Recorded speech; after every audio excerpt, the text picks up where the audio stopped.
Hello and welcome on Sports Update on Trust TV. I'm Adeniyi Ajishafe. Well, I have in the studio with me Emmanuel Fashion. Be good to have you. Thanks for having me. Let's start with handball. At least right now, handball is gaining momentum because they've been able to get a sponsor for their league season. We'll start with that 2023 National Handball Premier League. 22 teams prepare for handball league action. Though that's Division 1 handball league division there, but it's actually handball Premier League. But right now, they are prepared for handball league action. 22 teams, 12 for men and 10 for women, who are right now battle ready. Who wins this battle? After all, they have a new sponsor now, a good one from the Handball Federation of Nigeria, led by Samuel Ocheho. And now let's look at those teams that will be playing their trade this season in the Handball Premier League for Nigeria. The 12 men's team, Kano Pillars, defending champions. They are. I have Safety Shooters, Niger United, Lagos Seasiders, the Defenders, Sokoto Rima, Benue Buffaloes, Toje Marine, Confluence Stars, Police Machine, Nigerian Correctional Service, and you have Bende Dynamos. Those are the 12 teams that will be playing their trade in the men's league. Emmanuel, you look at these teams. Let's look at the men first before we go to the women. The 12 teams are battle ready. Seems like from the way it is, even the newcomer like Nigerian Correctional Service and all of them, they are ready. Dynamos, they are battle ready. Names sound like this season are going to die here. Yeah, big teams for the 12 teams are actually a big one. And to tell you the truth, these are the best teams you have in Nigeria for the men's, for the male side. The likes of Kano Pillars, Safety Shooters, Niger United, Lagos Seasiders, the Defenders, Sokoto Rima, Benue Buffaloes, Toje Marine. Toje Marine is a team from Lagos, and last season they almost got relegated, but they had survived. They had to just find a way out to survive that relegation. And the newcomers, Bende Dynamos and Nigerian Correctional Service, actually did well in the Division 1 playoffs, as in league, where they actually got the promotion. So to tell you, the 12 teams are battle ready, and I think I'm envisaging best of the best this season. Best of the best this season. There you look at that Sokoto Rima, one of the foremost best handball team in Nigeria. Always fantastic, but Kano Pillars seems to be having an edge. Also, Safety Shooters, that's the team of FRSC, and they are really very good when it comes to playing handball. You can't take it away from Niger United. Fantastic team also. That's why it's going to be a tough one this season. Lagos Seasider, the Defender, the team from Civil Defense, they are ready. Benue Buffaloes. I still don't know how you survive when Buffaloes face you. Okay. Confluence Stars from Kogi State, always ready too. They want to face a lot of things like Police Machine. Police with their machine. What would they do? Let's see how they go this season. Correctional Service, they'll be ready to at least tutor so many teams correctionally. Of course, when you don't do well, they will just show you the way by winning you. Bende Dynamos, they are also there to show some dynamic style in playing handball. Let's look at the women team that will also be participating in this league this season. They have 10 of them. Safety Babe, the defending champion of the league. Plateau Peacocks, Imo Grasshoppers. The Imo Grasshoppers from Owerri, fantastic team. They are always very strong. Bende Dynamos for women, Seasider Babes, Defender Babes, Rima Queens, that's the ladies version of Sokoto Rima, Benue Queens, Bayelsa Queens, and you look at Delta Queens. In this particular group, you see how many? You see 1, 2, 3, 4 Queens, 1, 2 Babes, Peacock, Grasshopper. Okay, you have about 3 babes, right? 3 babes, 4 queens, and you have Grasshopper, you have Peacocks, you have Dynamos. Who win this battle? Everybody should watch out for Delta Queens because coming into the league, I think what Delta State government did right now is they don't have a team in this league, so they actually had to produce one, and that's for the ladies. So fantastic move from Delta State government for getting the qualification ticket to now play in the league proper, and that is a team to actually watch out for. It's just that the team for Kwara is not there. They were relegated last season. They struggled. They were champions 2 seasons ago, but last season they couldn't just. I was surprised they fell like a pack of cards. I see the team that was the defending champion that's now struggling, and they went on relegation. The likes of Delta Queens, Bayelsa Queens, Benue Queens are there. So it's going to be tough for both the male and the women's league this season.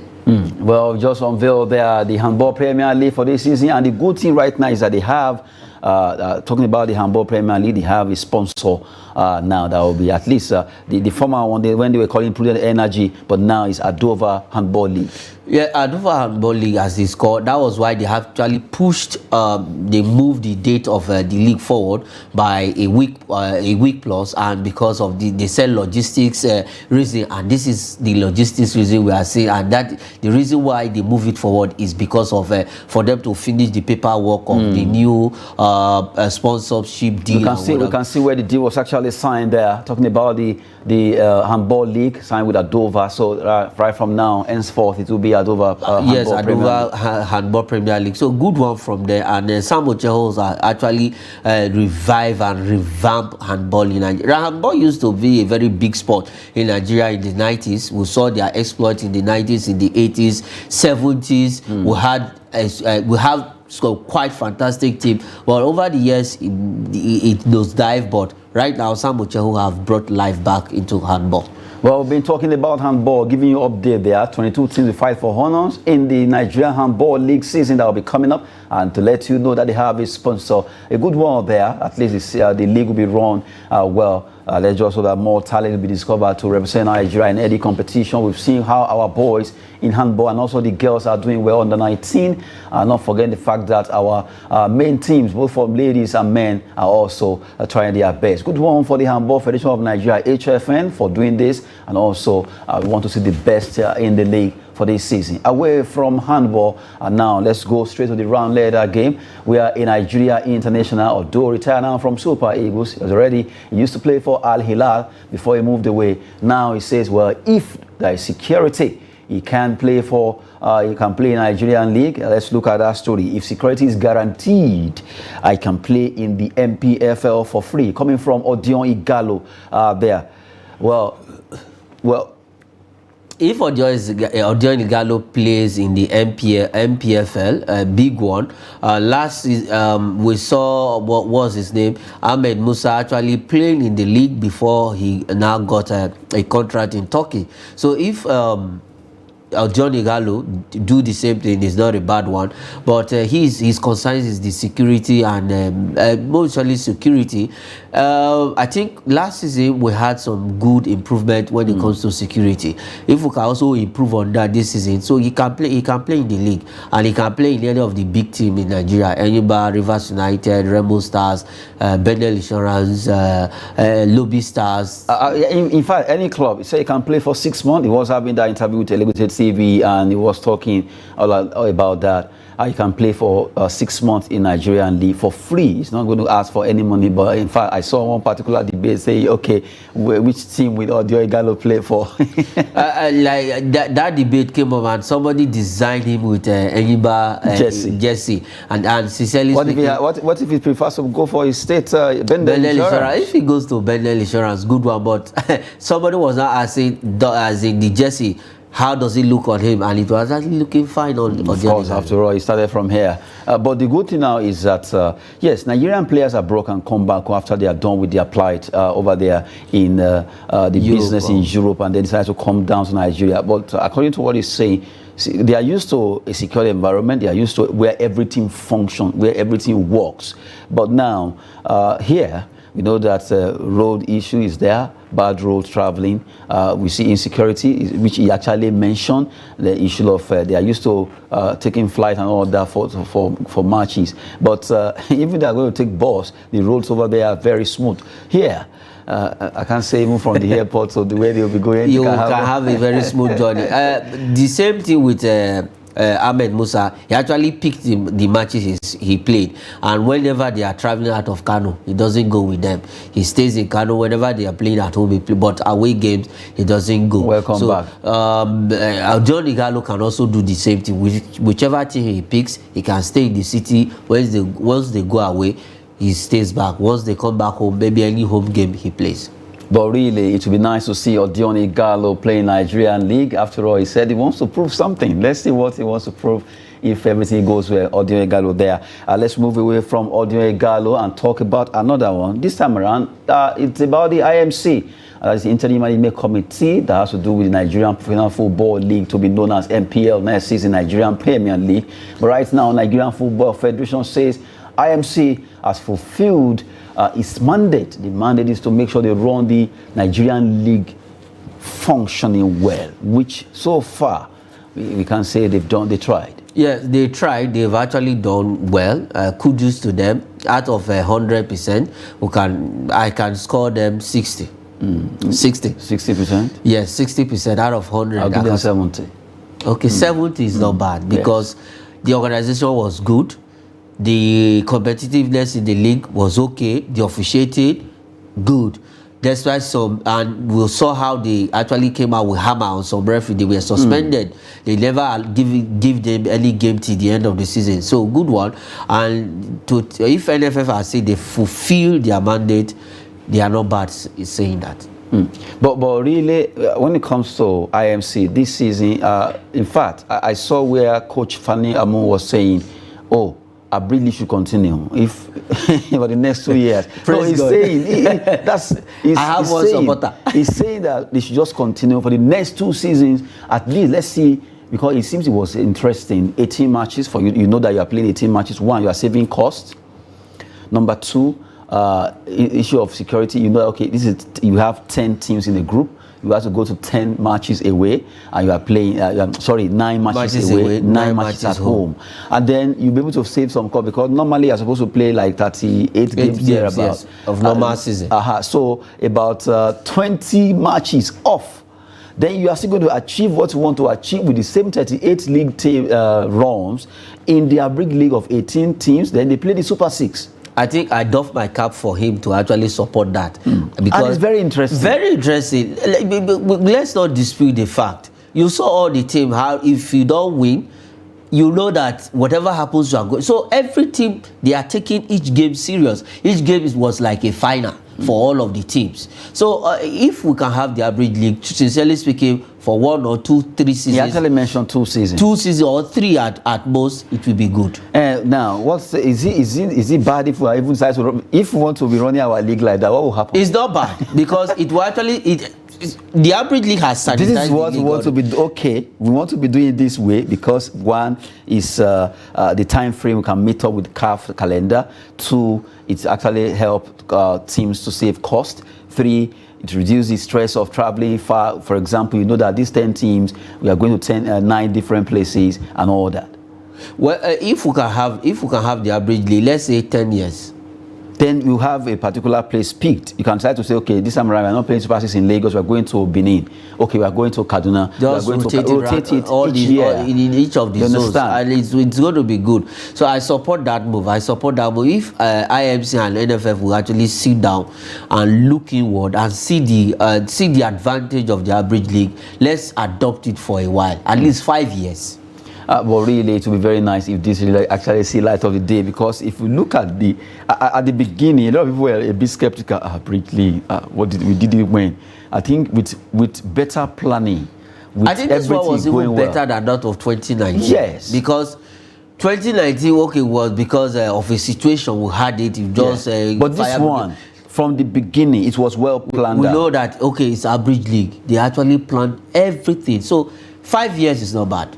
What I'm even saying, either 5 years, nobody is forcing us to do what it's not compulsory. We must not do what others are doing. Because if you consider the amount of money that go for 38 matches, home and away, you understand? You are the host, you play away. You are the host, you play away for 38 games, and you consider the stress. You consider how tired the players are going to be. Now, from 38, you have slashed out 20 games out. Remaining 18. Then the 18, whichever 3 teams that can stay top, they go straight up for the Super 6. Among the Super 6, they fight, and the 1st, 2nd, the 3rd, they get the chance to play in the CAF Interclub competition, then the Federations Cup and all that. And it makes it look if you watch this season, it's even for the media, it was easy. Everything seems organized. Easy. We get results on time. You get interviews. You get sound bites from all of the matches. So if we want to operate that, then we should do that, because we must not do what others are doing. And now with the average league, we will have teams that will represent us well in the continent. I'm really looking at the fact that when it comes to our league, a lot of things needs to be done, but we are actually getting there. And also, I'm looking at maybe NFF should do something about publicity. Each club, whoever you are appointing as a media officer, each club, I'm not even talking about the league media officer now, each club in the NPFL, NNL, NWFL, and NLO, they must be a digital media person, not an analog media person. See, I know why I'm saying this. I've seen a situation, with all due respect, where a media officer, let's keep that. No, but really, we need to get digital media officer so that as your team is playing, you have the team list, you have the name, you have the result, or the data of the player. At least little clip from that particular snippet from that game. Let it be uploaded. Have your handle on Twitter or on Instagram or one of these social media platforms. Let people be able to let your club be accessible. Anybody looking for information about your club, who scored, who assisted, who did this, a lot of information you need to put up there. That's the job of the media officer. Digitally, we are not there yet. They can't be there. That's why they should appoint people that are digitally sound to man that particular post as a media officer. And there was a say, I think one of the coaches, is it Finidi George, who was encouraging that they should put VAR in the NPFL. Putting VAR in the NPFL, it's not going to be bad, but how prepared are we? Do we have the capacity? Do we have the capacity to actually put VAR in the NPFL? Who are those? How many referees have been trained on how to use the VAR? So if you look at it, it's not a good one, and we have to improve on our technological aspect. We need to get people who are sound enough, who can operate these things, who have the technological know-how of using this equipment, and that is what we need. Sincerely speaking, we need to improve on our technological sense of belonging in the NPFL, LWFL, NLO, all our leagues. Well, really, we've been talking concerning Nigerian league. It can be done well, better than the way we had it. At least this season, really, the mandate given to the interim management committee, they fulfilled it. Even though I might not have 100%, but at least I can dove my heart to say I can give them 70 for what they did. Hopefully, we see better performances in all our leagues. And right now, let's talk about a player that has to do with Kelvin Akpoguma. Akpoguma plays for Hoffenheim in German Bundesliga, but right now, he has signed a new extension till 2026 with them as a defender. He's a big defender for Hoffenheim. Last season, 28 games, 11 yellow cards, and that's to tell you, he amassed a number of games for a season. That was last season. The previous season, he only played 26 games. But for last season, I think he was instrumental to their stay in the Bundesliga. So, good one. If he extends his contract, it's not a bad one for the team to actually give him that extension. Yeah, but really, Akpoguma, I still remember in his office games. No, seriously, at times I see mostly he gets caught off guard whenever he plays football. Yes, he's very lanky, he's very tall, and he's a bit slow. Yeah, he looks sloppy. If you beat him, if he's actually being caught off guard, before he can cover back, the player, a fast attacker or forward, will have been able to move ahead of him. He's a bit slow. Yeah, he's a bit slow, though he had a better pairing at the defense line last season for Hoffenheim, and that is why they saw that, okay, you have actually done well. You need to give. We need to give him a 1 year contract extension. Which they actually did, and it's a welcome development for Kevin. Well, Kevin Akpoguma there, 2026, he will be there with Hoffenheim right now, celebrating the fact that he has been there. As you remember, when that's Obuke Obasi that was in that club. Obuke Obasi may have been very popular in Nigeria. I know at times some players will move to a club, and that club might be a bit obscure to you, but the player will make it popular. Obuke in Nigeria make it popular in Nigeria because we all wanted to watch him play for this team when he was there. So for Kevin Akpoguma, another Nigerian there, which will always also drag our interest. A lot of Nigerians actually made some German team. Remember when Victor Ighalo was playing for Schalke 04? Schalke 04 became a popular team in Nigeria. In Nigeria, we were all following Schalke 04. Even Victor Osimhen, before live in Wolfsburg. He actually played in Wolfsburg. We followed his development there. So a lot of Nigerians did very, very well in Germany. Well, I still remember there's this, what's the name of that player now? Although he didn't play for Nigeria, Patrick Owumoyela. Then he played for one German club. He really, a lot of people, because of him, you know. We were thinking he was going to play for Nigeria, but eventually he didn't play for us. So even the guy Leon Balogun that later played for Nigeria also did exploits in Germany. We also watched him play in Germany. So Akpobori, you know, wasn't when he was playing for Stuttgart. He made Stuttgart popular in Nigeria. A lot of them like that. We actually followed this team in the 90s because Nigerians were doing well in Germany. It's now that Belgium. Now that we don't have Nigerians actually playing their trade. Everybody wants to play in England and Spain. Maybe that's where the attention has actually tilted to. Before it was, in fact, a whole chunk of Nigerian players were in Belgium, Jupiler League. They were there in Belgium. You hear Westerlo, you hear Genk, and all that. And then you look at, I still remember that name, Amokachi when he was playing. So they made the Belgian league so popular, Standard Liège and all of those clubs. And then attention moved to Germany when all of them were playing Eintracht Frankfurt, Kocha, all of them, Olise. Cologne, FC Cologne, they made it popular. The attention moved to Italy too. From Italy now. You have Obafemi Martins then. Papilo played there, Taribo West. A lot of Nigerian players. What's the name? Makiwa actually made the Italian league popular. We also follow Palermo. One good thing with Nigeria is that wherever our player is, we switch attention. Yes. Look at the ladies now. Attention is actually moving through Spain now. Because of Rashida Ajibade, Oshuala.